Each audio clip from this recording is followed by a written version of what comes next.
আজীবন কোনো এক মানুষের সাথে সম্পর্ক রাখা অবশ্যই সম্ভব, তাদের সাথে দেখা না করে। আমার আর রাধার ভালোবাসাও কিছুটা এরকমই, আর কিছুটা এরকমই হয় ভালোবাসা দুই নয়নের মতো, যারা কখনোই মিলিত হবে না কিন্তু চিরকালের জন্য একসাথে জুড়ে থাকবে।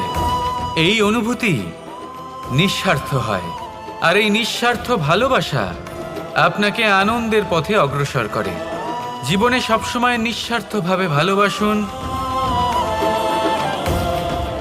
শুধুমাত্র আনন্দই পাবেন।